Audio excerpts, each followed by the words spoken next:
तो गाइस मैं हूं आयुष और आप देख रहे हैं रेसल इंडिया। स्वागत है आपका आज की इस वीडियो में जहां पे हम बात करने वाले हैं CM Punk, all Elite wrestling, the elite, ये पूरी सिचुएशन के बारे में और आखिर डब्ल्यूडब्ल्यूई से क्या इसका लिंक है। क्या सीएम पंक का टाइम अब ऑल एलीट रेसलिंग में या फिर प्रोफेशनल रेसलिंग के अंदर खत्म हो चुका है? क्या सिचुएशन है, कितनी ये बुरी सिचुएशन है, आखिर टोनी खान इसके साथ कैसे डील कर सकते हैं? और साथ ही साथ ये जो पूरा हमें रूमर सुनने को आ रहे हैं कि द एलीट शायद अब डब्ल्यूडब्ल्यूई में इंटरेस्टेड है, 2024 में एमजेएफ का कॉन्ट्रैक्ट खत्म होने वाला है, क्या ये एक बड़ा डाउन हिल है फॉर ऑल एलीट रेसलिंग? और क्या डब्ल्यूडब्ल्यूई इस चीज का फायदा उठाने वाली है to sign some major stars, या फिर हम ये भी कह सकते हैं उन बड़े स्टार्स को वापस लेके आना चाहती है अपनी कंपनी के अंदर, जो इनफैक्ट फर्स्ट डब्ल्यूडब्ल्यूई से ऑल एलीट रेसलिंग गए थे कंपनी को छोड़ के। तो काफी इंटरेस्टिंग टॉपिक है, काफी सारी लेटेस्ट रूमर्स हैं, रिपोर्ट्स हैं जो कि इस वीडियो के अंदर हम कवर करने वाले हैं इस टॉपिक के अराउंड। तो आप जरूर इसको एंड तक देखते रहें, लाइक करना ना भूलें। शुरू से ही मैंने इस पूरी स्टोरी को अच्छे से कवर करा है, तो डेफिनेटली बात बनती है कि हम आगे भी इस पे गाइस अपनी नजर बनाए रखें, मैं आपको अपना ओपिनियन दूं। तो हम स्टार्ट करते हैं फर्स्ट चीज से जो कि सबसे ज्यादा इंपॉर्टेंट है। मैंने आपको बताया था कि सीएम पंक को एईडब्ल्यू ने सस्पेंड कर दिया है उनके एक्शंस की वजह से, जो भी चीजें उन्होंने प्रेस कॉन्फ्रेंस में बोली हैं, और साथ के साथ द एलीट यानी कि केनी ओमेगा, द यंग बक्स जो कि एग्जीक्यूटिव वाइस प्रेसिडेंट है कंपनी के, उनको भी सस्पेंड कर दिया गया है। लेकिन ये भी मैंने आपको बात बोली थी कि अगर सीएम पंक ऐसा कुछ नहीं भी करते तो भी शायद ऑल एलीट रेसलिंग चैंपियनशिप उनसे स्ट्रिप करने वाली थी एईडब्ल्यू, उस टाइटल को वेकेट करना पड़ता, क्योंकि सीएम पंक मॉक्सली वाले मैच में इंजर्ड हो गए थे और वो आगे एज ए चैंपियन कंटिन्यू नहीं कर सकते थे। तो उनको क्या इंजरी हुई है वो हमको पता लग चुका है, अ टॉर्न ट्राइसेप इंजरी, जिसकी ऑलरेडी सर्जरी हो चुकी है, वो रिहैब में है। इसकी वजह से वो डायनामाइट में बैक स्टेज भी नहीं थे और माना जा रहा है कि ये जो उनकी सर्जरी हुई है इसका एवरेज रिकवरी टाइम रहता है अराउंड 7 to 8 months। यानी कि सीएम पंक अगर ऐसा कुछ भी नहीं होता भाई ऑल आउट की प्रेस कॉन्फ्रेंस में, तो भी 8 महीने के लिए बाहर रहने वाले थे, जो कि अपने आप में गाइस एक बहुत बड़ी बात है, क्योंकि दूसरी बार सीएम पंक अब चैंपियन बने, उस पर मैं अभी आऊंगा। और उनके साथ फिर से ऐसा हो गया है कि उनको टाइटल वेकेट करना पड़ा है, भले इस बार जो रीजंस हैं पिछली बार से काफी ज्यादा बड़े हैं। इसके अलावा हम बात करें तो एईडब्ल्यू ने अभी ऑफिशियली कोई डिसीजन नहीं लिया है कि सीएम पंक का फ्यूचर क्या रहने वाला है, और उनको ऑब्वियसली अभी के लिए सस्पेंड कर दिया गया है। काइंड ऑफ उनके लिए डिसीजन इजी है, क्योंकि सीएम पंक वैसे भी इंजर्ड है, तो उनको अभी कुछ खास बड़ा एक्शन लेने की जरूरत नहीं है। पंक को टीवी से दूर रखेंगे वो काफी टाइम तक। लेकिन ये जो बिलीफ है रेसलिंग फैंस के अंदर, जो रूमर्स आ रहे हैं, काफी सारे डर्ट शीट्स रिपोर्ट कर रही हैं, हो सकता है कि this is the and in the game for CM Punk, क्योंकि दूसरी बार जैसा कि मैंने बोला ऐसा हुआ है कि वो चैंपियन बने हैं और ऑल एलीट रेसलिंग के लिए चीजें खराब हो गई। पिछली बार वो इंजर्ड थे, टाइटल वेकेट करना पड़ा, इंटरिम चैंपियन क्राउन हुआ, पंक वापस आए, टाइटल जीते, और अब ऑल आउट के अंदर अपने होम टाउन में टाइटल जीतने के बाद फिर से वो इंजर्ड हो गए हैं, और ऑल आउट की पूरी बैकलैश भी उनके ऊपर है, जिससे उनको इतनी हीट मिल रही है। तो सीएम पंक की सिचुएशन ऑब्वियसली अच्छी नहीं है, और अगर 8 महीने हम निकाल दें गाइस, यानी कि ऑलमोस्ट नेक्स्ट ईयर जब सीएम पंक वापस आएंगे, 43 ईयर्स के वो अभी हो चुके हैं, और उनकी इंजरीज जो है उनको हेल्प नहीं कर रही है अपने करियर को आगे बढ़ाने के लिए, या फिर उस पीक तक पहुंचने के लिए जो कि 2011-12 में सीएम पंक हमको देखने को मिला था। आई डोंट थिंक कि सीएम पंक की बॉडी ऑब्वियसली गाइस इतने सालों बाद उनको अलाउ करेगी उस लेवल तक परफॉर्म करने के लिए, या फिर इंजरीज को बचाने के लिए। लेकिन ये चीज़ जो है बिल्कुल ऐड करती है सीएम पंक की प्रॉब्लम्स में, कि कितने रीजंस हैं फिलहाल टोनी खान के पास to just remove CM Punk from All Elite Wrestling. इसके अलावा मैं बात करूं तो सिर्फ ये प्रॉब्लम्स ही नहीं है, बल्कि बैक स्टेज हीट है। काफी सारे सुपरस्टार्स हैं जो कि सीएम पंक के रियल लाइफ में फ्रेंड्स हैं, ऑब्वियसली उनको डिफेंड करेंगे। आई डोंट नो उनकी क्या गलती है या फिर क्या एग्जैक्ट सिचुएशन है, क्योंकि मैंने आपको पहले भी बोला था कि लीगल रीजंस की वजह से सबको बहुत क्वाइट रखा जा रहा है। लेकिन दूसरी तरफ मैं ये भी बोलूंगा कि काफी सारे सुपरस्टार जबकि उनको पसंद करते हैं, बहुत लोगों के साथ उनकी हीट है, बहुत उनको डिसलाइक भी करते हैं, जैसे कि Bobby fish, Adam hangman page, और भी कई सारे सुपरस्टार्स हैं जिनका नाम पब्लिकली लिया गया है कि वो सीएम पंक को पसंद नहीं करते हैं। तो अगर एक बंदे की वजह से लॉकर रूम में इश्यूज हैं, इतने सारे लोग उसको अच्छा नहीं मानते हैं, और वो चैंपियन है कंपनी का, तो ऑब्वियसली गाइस वो एक नेगेटिव वाइब लेके आता है लॉकर रूम के अंदर। इससे पहले हमको ये चीज़ कभी देखने को मिली नहीं थी, और अब सीएम पंक की इस चीज़ की वजह से काफ़ी इश्यूज हो रहे हैं रिपोर्ट्स के अकॉर्डिंग बैक स्टेज। इसके बाद मैं बात करता हूँ यंग बक्स की और केनी ओमेगा की, तो वहाँ पे भी सिचुएशन काइंड ऑफ सेम है कि एईडब्ल्यू की तरफ से ऑफिशियली हमको नहीं बताया गया कि क्या हुआ है, सिर्फ टाइटल्स वेकेट करे गए हैं और उनको सस्पेंड करा गया है, जो कि रिपोर्ट्स ही हमको बताती हैं। क्या उनको निकाल दिया जाएगा कंपनी से, क्या एग्जीक्यूटिव वाइस प्रेसिडेंट का रोल उनसे छीन लिया जाएगा, ऐसा कुछ अभी तक हमको गाइस पता लगा नहीं है।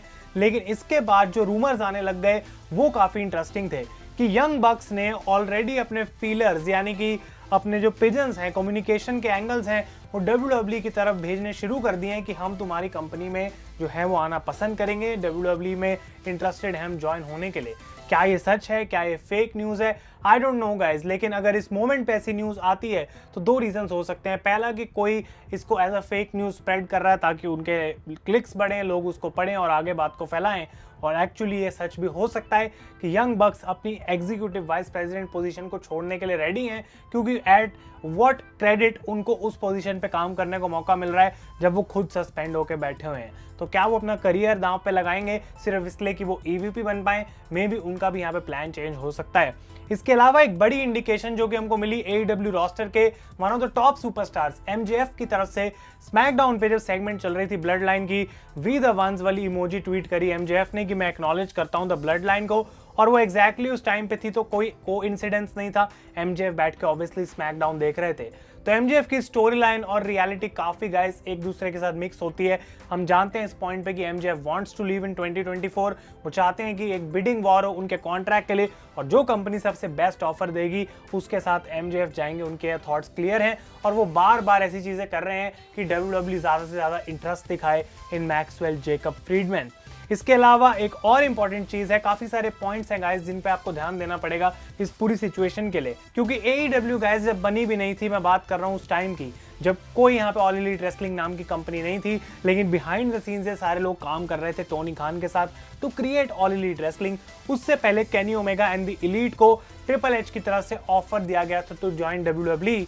और ये कोई रूमर्स नहीं है, केनी ओमेगा ने खुद इस बात को रिवील करा था डेव मेल्जर के साथ एक इंटरव्यू में कि हम रेडी थे टू गो टू WWE, क्योंकि सब न्यू जापान प्रो रेसलिंग छोड़ चुके थे। उनके लिए जो अगला बड़ा मूव था वो था WWE।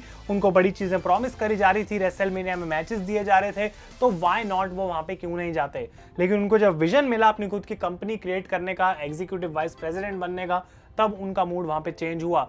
तो ये क्लियरली बताता है कि WWE उस टाइम पे भी इनके अंदर इंटरेस्टेड थी। तो अब क्या ऐसा रीजन है इतने ज्यादा इनको लाइमलाइट मिलने के बाद AEW में कि अब WWE इनको कॉन्ट्रैक्ट देने के लिए इंटरेस्टेड नहीं होगी? तो ये भी गाइस एक इंपॉर्टेंट चीज है। और ये सारे फैक्ट्स आप लोगों के साथ डिस्कस करने के बाद हमें ये नहीं भूलना चाहिए कि कोडी रोड्स एक ऐसा बंदा जो कि इतने सालों से WWE में था, वो AEW का एग्जीक्यूटिव वाइस प्रेसिडेंट था, उसने ऑफिशियली मूव करा फ्रॉम AEW टू WWE अपने पर्सनल कैरेक्टर के लिए, अपने WWE या फिर रेसलिंग करियर के लिए। और ये चीज प्रूव हो चुकी है कि ऐसा अगर एक EVP कर सकता है तो बाकी क्यों नहीं कर सकते। काइंड ऑफ एक क्लियर पाथ देते हैं to the Young Bucks and Kenny Omega कि अगर वो चाहें तो वो भी अपना कॉन्ट्रैक्ट खत्म होने के बाद टोनी खान पे वॉकआउट कर सकते हैं, और जो भी प्लान्स थे वो गए पानी में, because they can actually leave the company. Tony Khan की ये कंपनी है, वो उसको ओन करते हैं, उसको रन करते हैं, लेकिन ये सारे superstars at the end of the day guys contracts पे साइन है, और जब वो कॉन्ट्रैक्ट खत्म होता है तो उनकी मर्जी है कि वो क्या करना चाहते हैं। टोनी खान चाह के भी उनको रोक नहीं सकते हैं। तो ये एक डेंजरस चीज है यहाँ पे टोनी खान के लिए। तो सवाल ये पैदा होता है कि अब टोनी खान को करना क्या चाहिए, what is that Tony Khan can do, कि क्या वो कर सकते हैं। तो एक बढ़िया बात उनके लिए ये है कि ये सारे सुपरस्टार्स को अगर हम हटा दें, CM पंक द एलीट को, तो और भी ऐसे बहुत सारे रेसलर्स हैं जिन पर वो काउंट कर सकते हैं, जैसे कि Jon Moxley, Bryan Danielson, Hangman Page, Chris Jericho, and it goes on and on. Obviously और भी नाम वो साइन करेंगे डाउन द लाइन।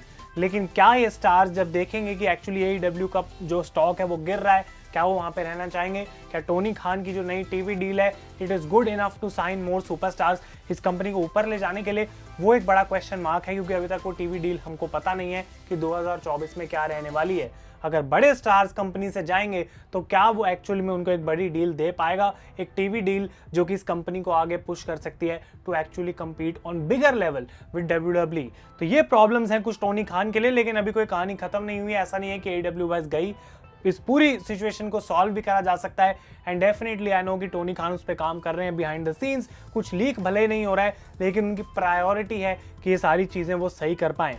इसके अलावा गाइस AEW के कॉन्ट्रैक्ट्स के अराउंड हमको काफ़ी इंटरेस्टिंग न्यूज़ रिसेंटली पता लगी थी कि बहुत सारे कॉन्ट्रैक्ट्स जो AEW के हैं सुपरस्टार्स के, उसमें WWE ने देखने की कोशिश करी है कि कब वो एक्सपायर हो रहे हैं, क्योंकि ऑब्वियसली ये एक नॉर्मल सी बात है कि काफ़ी सारे स्टार्स के अंदर WWE भी इंटरेस्टेड है। लेकिन ये सिंपली AEW को पसंद नहीं आई बात, और उन्होंने लीगल एक्शंस लेने शुरू कर दिए कि हमारे सुपरस्टार्स के कॉन्ट्रैक्ट में तुम ऐसे देख नहीं सकते हो। बहुत सारे लोग ये बात बोलेंगे कि सेम चीज AEW ने भी करी थी एडम कोल के साथ, ब्रायन डैनियल्सन के साथ और बाकी लोगों के साथ जब वो अंडर कॉन्ट्रैक्ट थे विद द WWE। तो ये चीज़ एक डिबेटेबल चीज़ है। और एक इंटरेस्टिंग फैक्ट और भी बाहर आया था कि AEW के सुपरस्टार्स को गाइस जो कॉन्ट्रैक्ट मिलता है वो WWE की तरह नहीं है कि इतना तुम्हारा गारंटीड पे है और ये तुमको मिलेगा ही मिलेगा पैसा।